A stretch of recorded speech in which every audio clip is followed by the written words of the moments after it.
Definite atonement is a controversial doctrine, and like many controversial doctrines, it's very helpful to examine the history of the doctrine within the church. Doctrine doesn't often fall off the pages of the Bible into our laps. Doctrine is the result of doctrinal formulations, are the result of intense discussion within the church over issues that rise in the church's history, to which the church has to give an answer based on Scripture.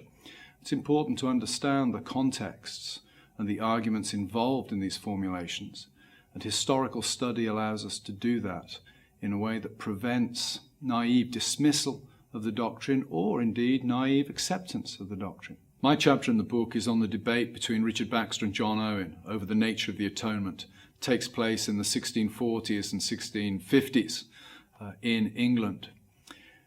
John Owen is, of course, famous as perhaps the man who gives definite atonement its definitive defense in his famous work, The Death of Death, which was published in 1647.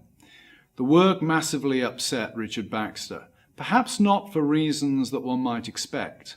When we think of definite atonement, if offense is taken at that doctrine today, often it's taken at the limitation aspect. It's seen to be limited atonement, limiting God's grace. Baxter and Owen's world was very different to our own. The 1640s was a time of some social and political chaos in England. Parliament was at war with the king. The Civil War would come to an end with the execution of the king. These were strange times. The social order seemed to be being terribly challenged on all fronts. And one of the great fears in the 1640s was the rise of so-called antinomianism, of sectarian groups that didn't see Christianity as carrying with it any moral obligations. In some senses, they saw Christianity as freeing people from any kind of moral responsibility to God or to themselves.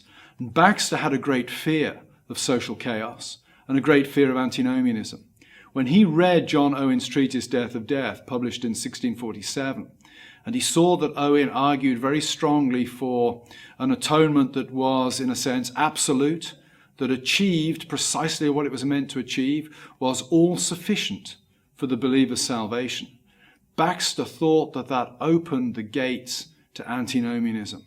If Christ's atonement achieves it all, if my sins are punished on the cross at Calvary, if there is no punishment left for me, if you like, then why can't I go off and behave any which way I choose?